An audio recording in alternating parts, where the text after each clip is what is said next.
Hello, and welcome to I Want to Talk About, the show where I talk about whatever I feel like. And today, I want to talk about the new Taylor Swift album, The Tortured Poets Department. Now, before we get into the actual album, I feel like it might be a good idea to talk about my history as a Swiftie a little bit and sort of the direction that I'm coming at this album from. So, I am what many people would probably call a fake Swiftie, I guess, because I really didn't jump on board until Reputation, which is, a crazy thing to say because I feel like a lot of people didn't like Reputation when it first came out, but I was obsessed with it, and it was the first Taylor Swift album I really listened to in earnest. What that says about me, basically, is that I am a huge fan of Taylor Swift when she is at her most ridiculous, most melodramatic, most nonsensical, and cringe. Okay? I consider that to be part of the charm and allure of Taylor Swift. She has this big theater kid energy where it's like, I don't know, maybe you don't get it all the way, diva, but you're trying, and god damn it if she isn't talented. So, from my perspective, it's almost like, well, I mean, it's kind of hard not to fall in love with her. So that's kind of my base thoughts on Taylor Swift if we're talking really generally, and I'll get into some more specifics later. But before we actually get into the album, I did want to mention my top three albums. I think for me personally, I'm a folklore girl till the day I fucking die. Okay, so that's got to be number one. Number two, I think, is 1989 because it's a perfect pop album. Argue with the fucking wall. And number three has to be Evermore. I think it's great. I think there's a lot of songs on Evermore that are maybe better than some of the songs on Folklore, but I think Folklore is a more cohesive piece of art as a whole, which is why it gets the number one slot and Evermore gets the number one slot. So now I want to talk about the new album, which, if you've been living under a fucking rock, newsflash, Taylor Swift released a new album on the 19th, and fucking plot twist, diva, it's actually a double album, 31 tracks, 2 hours long. I'm in heaven. And that's kind of the first thing I want to talk about, which is people complaining about this being a double album and the album being too long. I'm sorry, do you want less music? Simply couldn't be me. Pop music right now is plagued by people who refuse to make a song over 3 minutes long, okay? And I fucking hate it. So Taylor Swift releasing a double album where all of the songs are over 3 minutes long, it's like a breath of fresh air to me because that's personally what I love about music. I love sitting down and listening to an album. Oh my god. So that's the first thing. People complaining about the album being long. I don't know. Welcome to being a Taylor Swift fan. So my initial reaction to the album, I feel like a lot of people, I wasn't really vibing with it at first. It took me a while to get in. And I think this ultimately has a lot to do with my sort of thesis for this entire video, which is expectations and engaging with art based on what it is and not what you want it to be. And what the Eras Tour definitely showed us is that there are vast and innumerable corners of the Taylor Swift fan base, and it's going to be impossible for her to please all of them and give them all exactly what they want, because some people really love country Taylor, right? Some people only like folklore Evermore Taylor, right? This sad indie pop. Some people, like myself, really like when she gets a little dramatic and goofy. And a lot of people were expecting the Tortured Poets Department to be sort of a second folklore, right? Continue that sort of indie pop journey of hers that she's sort of been on. She strayed a little bit away from it at Midnight's. Midnight's was a little more pure pop, and I think because of that, people really wanted her to go switch back into the more like indie singer-songwriter vibe that she was doing. And that is simply not the album that the Tortured Poets Department is. At least the first 16 tracks, because I would honestly consider the Tortured Poets Department, the first album, to be much more of a 1989 successor than a folklore successor. And it took me a while to like warm up to that idea, but once I did, I am like obsessed with the first half of this album. Is it her best album? No. Is it in my top 3? Also no. I think it easily cracks top 5 for me though, right? Like, call me crazy, but I think, I don't know if there's a truly bad song on this album, right? And we're gonna get to that actually. Put a pin, if you were thinking, put a pin in that thought, okay? Because I'm gonna address it later. But I have an outline with a flow of ideas, so I'm gonna try and stick to that, okay? And what's the song that you're thinking of, which is actually one of my favorite songs, and I think is one of the best songs on the album, I'm gonna talk about later, okay? So put a pin in it, and I'm gonna move on.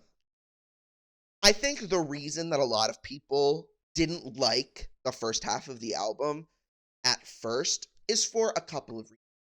First, I would say that this album is definitely a grower and not a shower. I think, just like penises, music can either hit straight away or it takes a couple of listens before you really get on board. I didn't really like the first half of this album until I listened to it a second time and until I was actually hearing what she was saying. I have like auditory processing issues sometimes, so when I listen to music, anyway, I need the lyrics right in front of me if I'm going to actually internalize what they're saying. And so, listening to it at midnight, the lyrics weren't there, and I was just kind of listening to this like lackluster production, and really my ultimate takeaway at first was that I wanted Jack Antonoff dead by morning. But, I came around. Truly, I like all the music. Do I still think that Jack Antonoff needs to rein himself in with the fucking reverb and underwater effects? Yes. Do I wish Taylor Swift would work with some producers who feel comfortable pushing her out of her comfort zone? Also, yes. But do I think the music is ultimately pretty good on this album? Yes. I also think, and this is a theory I have about a lot of music, I think albums specifically can be associated with certain times of the day that they will hit the hardest. For example, Midnights is a nighttime album. Cowboy Carter, the newest release from Beyonce, is a daytime album. The Arcandroid, one of my favorite albums of all time, that is a nighttime album. The Tortured Poets Department is a daytime album. And I came to this conclusion listening to all of the songs again in my car on my way to work on Friday. I had the windows open, I was driving down the freeway, and I was like, you know what? This album's actually really good, you guys. Like, the sun was shining, I was like living my life. I said, ooh, okay, I can fix them. No, really, I can. Right? Screaming about daddy, I love him. Like, these songs, even the songs that I liked on my initial listen, hit so much harder under the warm light of day. So I think if you didn't like the album at first and you haven't given it a second shot, listen to it again and listen to it while the sun's still out. And I think maybe you might appreciate it a little bit more. And also, like I said earlier, go into it by accepting the album for what it is rather than what you as a fan maybe wanted it to be.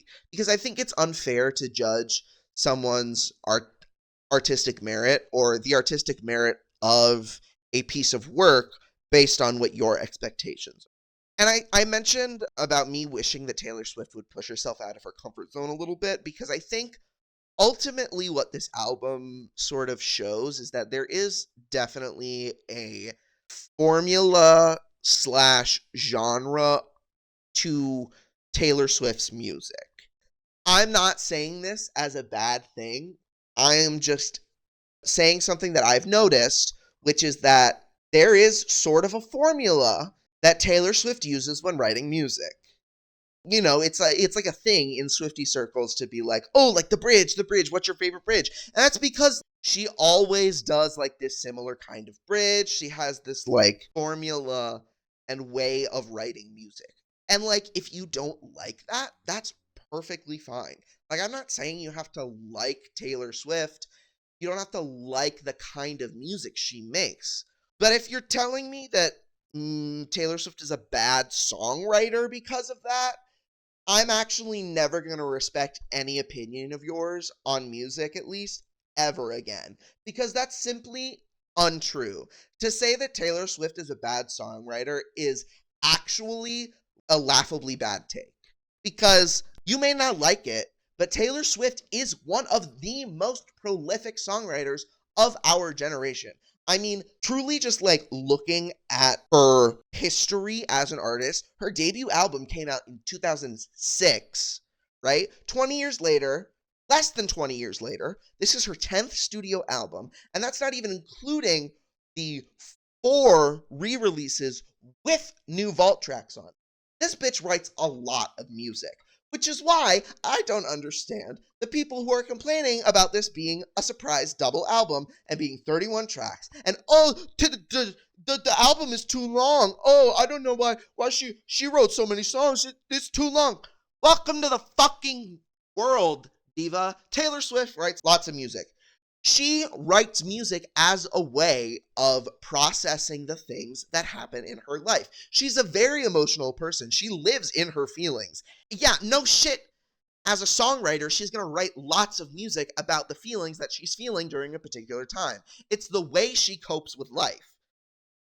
And God, fair warning, I'm about to start comparing Taylor Swift to Beyonce, and I fucking hate when people compare Taylor Swift and Beyonce because I don't even consider them to be very similar artists at all. But based on their level of fame and their recent sort of like proximity with like release and doing similar things at similar times, I think it is a useful comparison in this moment to sort of illustrate my point. Beyonce is on a fully other artistic level. Beyonce can do anything and make it sound absolutely fucking perfect. But she is also the kind of artist that takes her time. She meticulously... Oh my god. Cowboy Carter is one of my favorite albums of all time, but it took years for it to come out because Beyonce was like, no, you know what? I'm going to wait and I'm going to make sure it's perfect.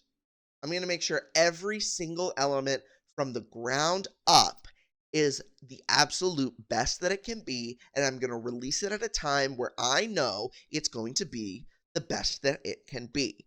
That is the kind of artist that Beyonce is. And you can argue, I certainly would, that Taylor Swift doesn't reach the high highs that, say, a Beyonce or one of my other favorite artists, Janelle Monáe.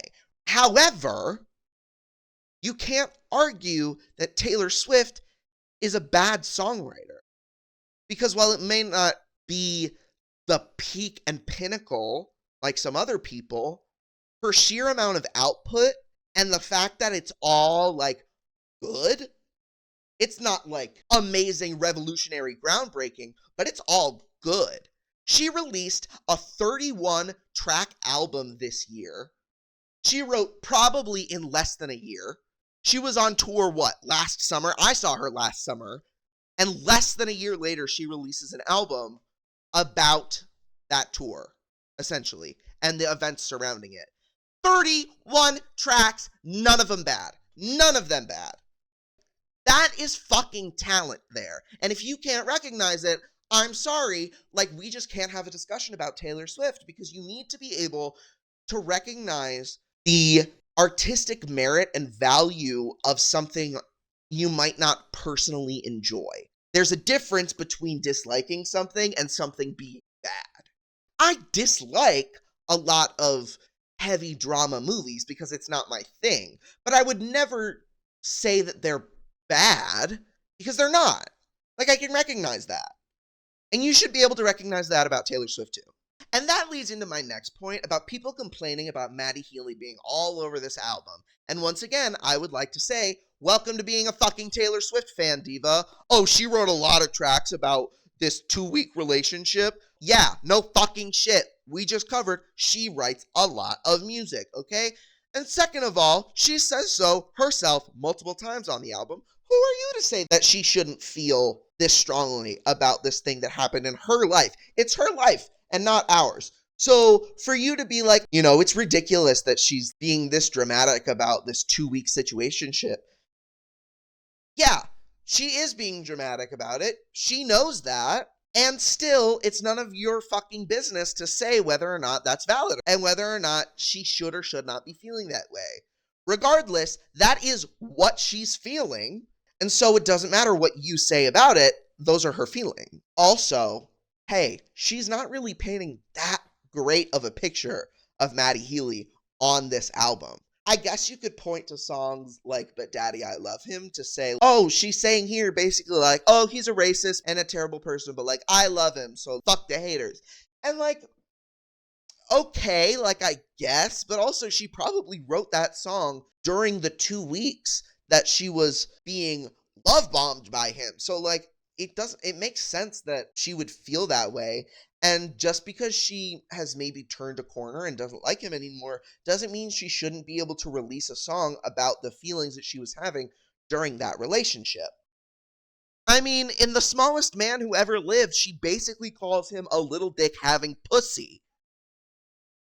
Like, I don't understand how you could listen to that song and your takeaway be, oh, Taylor Swift really loves Maddie Healy. What?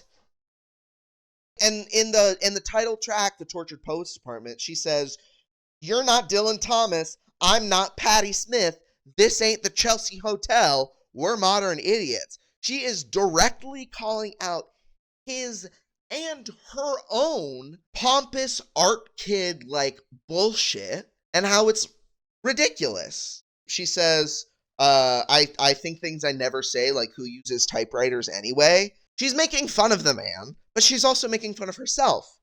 And that's why she says in that song, everyone we know understands why it's meant to be. Because he may be ridiculous and the fucking most pretentious asshole in the world, but like, she's also fucking pretentious and ridiculous and melodramatic. And she knows that. Also, I can fix him, no really I can, ends with, oh, maybe I can't. So try listening to music with your fucking ears open, maybe. And that's actually going to be a theme that continues throughout the rest of this video. Try listening to music with your brain turned on and your ears open. And maybe you might just understand why some of your initial reactions, while not incorrect, are actually the fucking point of the song.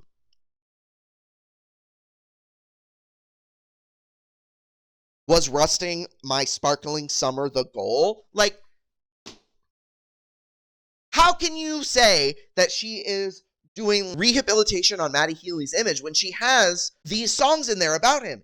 She doesn't paint a flattering picture of him. You can say, and you can make the argument, and I certainly would, that Maddie Healy is a racist piece of shit.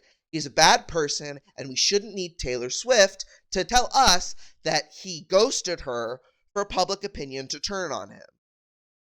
We shouldn't, as a society, need that. But that is, hey, guess what? Not Taylor Swift's fault. White men get a pass from society for being racist all the fucking time.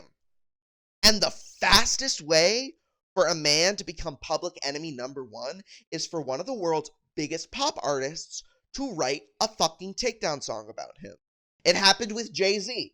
What happened after Lemonade? Everybody fucking hated Jay-Z, and rightfully so, because how could he do that to Beyonce? And even now, after Beyonce and Jay-Z have made up, so many members of the Beehive, myself included, still don't fuck with that man. Because how could you do that to Beyonce? She may have forgiven him, but I never will. And the same thing happened with Taylor Swift and Scooter Braun. Scooter Braun was probably always a piece of shit, but he didn't really become public enemy number one until he did what he did to Taylor, and until Taylor decided to make it a public issue and to write music about it and really take him down. And now Scooter Braun's image is fucking shattered beyond redemption. That man will never be able to step foot in the public eye again without forever being the guy who fucked over Taylor Swift in a major way.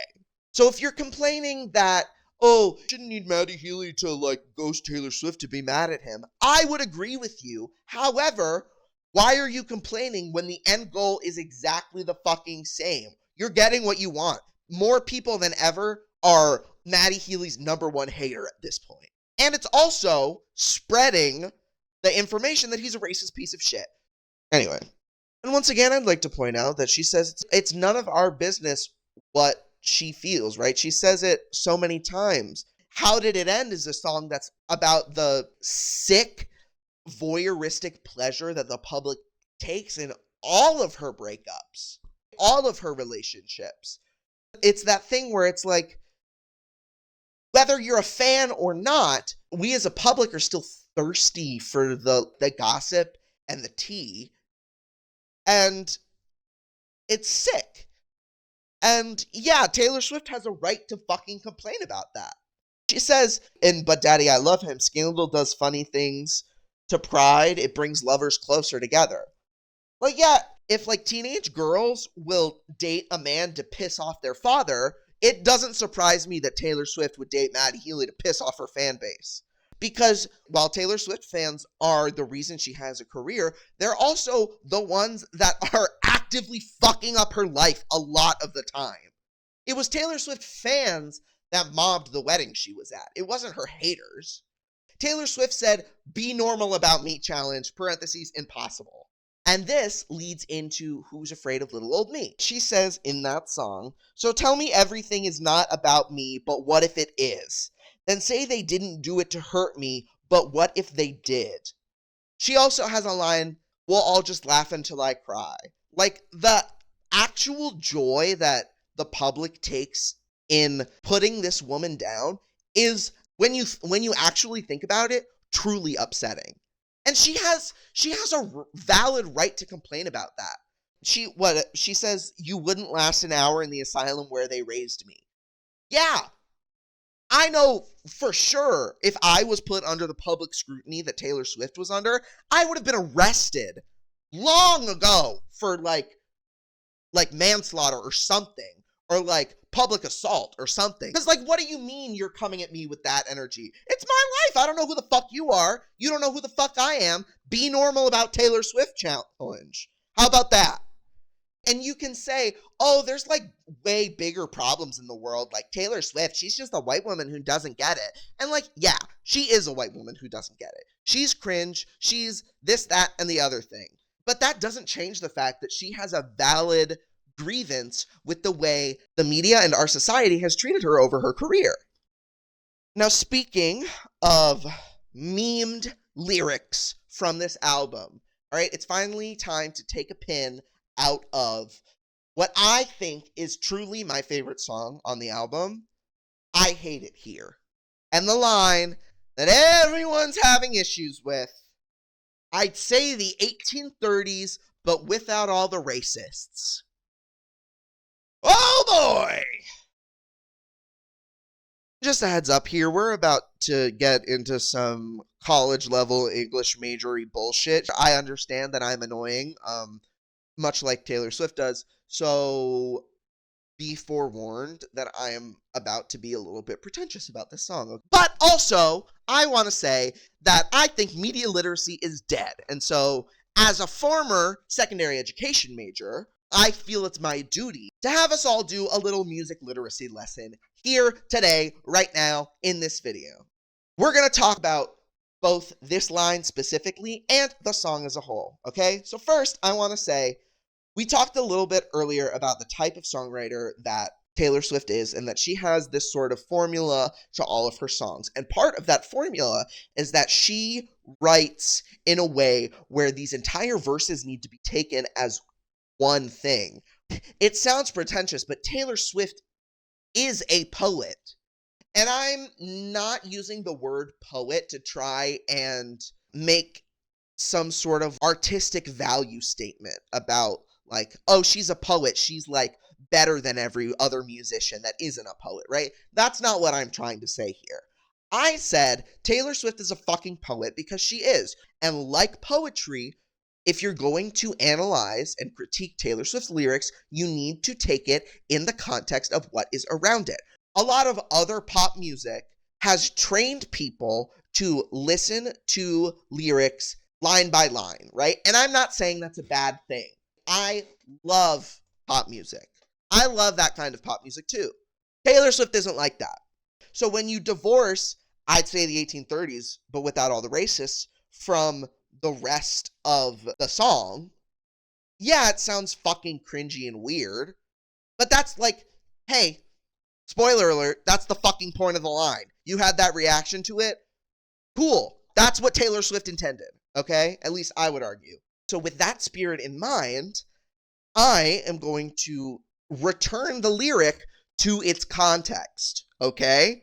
And we're going to analyze sort of the song as a whole, but also this second verse in particular.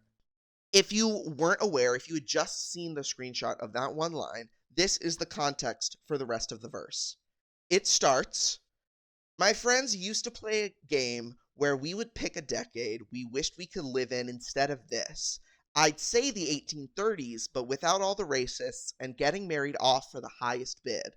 Everyone would look down, 'cause it wasn't fun now. Seems like it was never even fun back then. Nostalgia is a mind's trick. If I'd been there, I'd hate it. It was freezing in the palace. That's the full second verse. Now, it seems pretty fucking obvious to me that Taylor Swift intentionally wrote that lyric to poke fun at herself and highlight the fact that she is a cringy white lady and is like, always trying to be this like new, different, weird, but like, apparently, I need to fucking spell it out for some people because, like I said, literacy is fucking dead. Oh, like, what if the curtains were just blue because what if the curtains were blue because the artist wanted them to be fucking blue? What if she said that for a reason? I mean, Jesus Christ, God forbid a woman have fun with her lyrics. God forbid a woman poke fun at herself on the internet.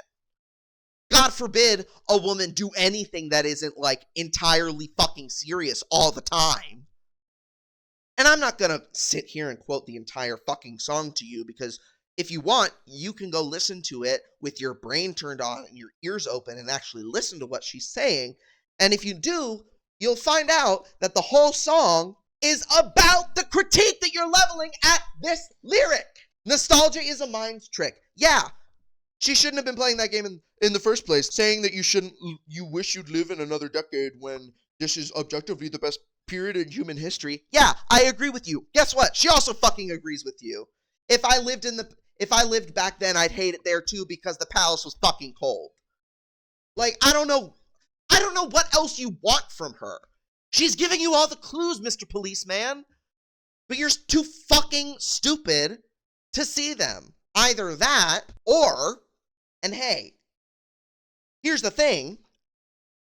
You're letting your preconceived ideas about how cringe Taylor Swift is color you're listening to her music, which is fine, by the way. And I'm also not saying that it's necessarily that for everyone who dislikes her.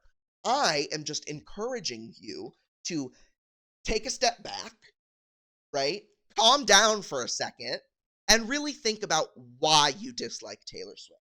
You can say she's a cringy white lady that doesn't get it and like, all that. And to that I would say, yeah, no fucking shit. Even she knows that.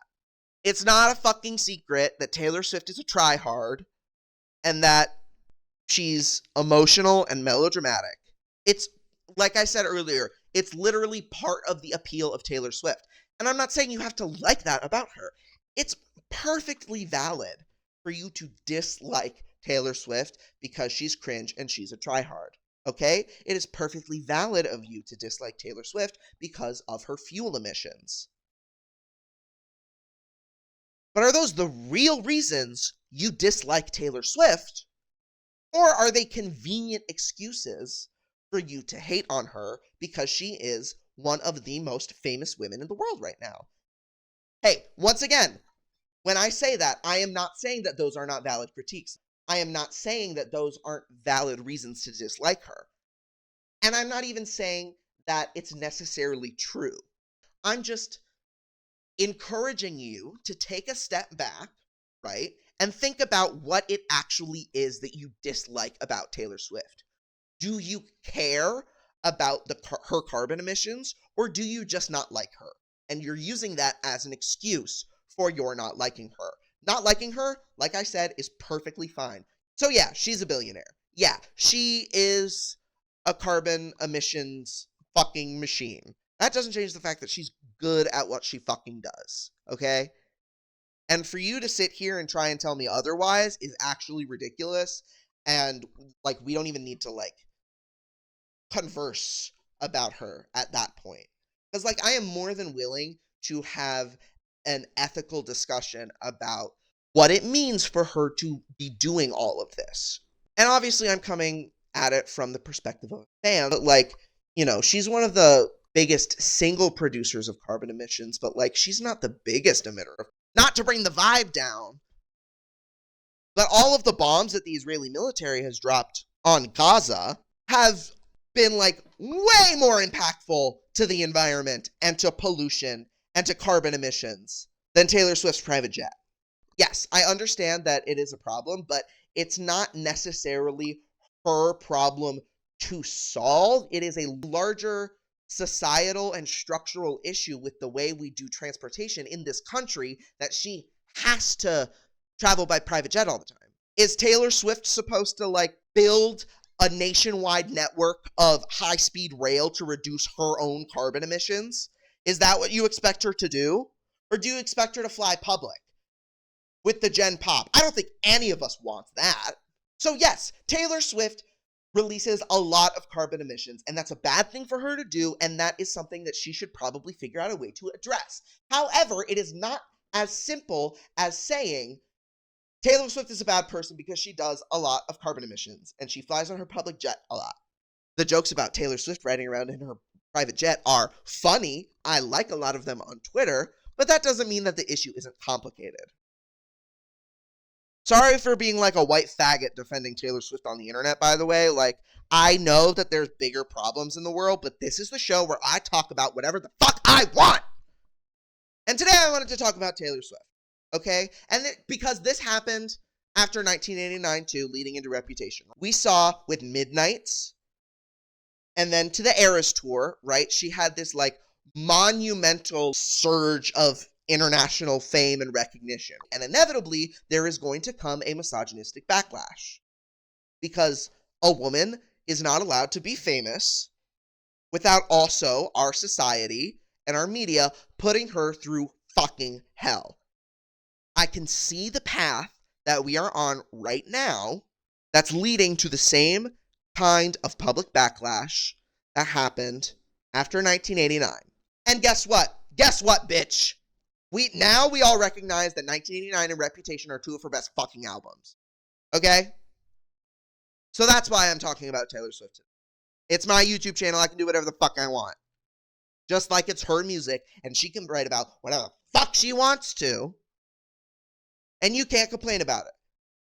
Because you're still fucking listening. Right? She says, I put narcotics into all of my songs, and that's why you're still singing.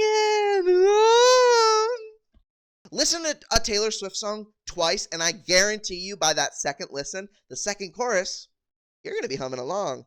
You're going to say, oh, wait. Oh. That's why I said earlier that she's one of the most prolific artists of our generation.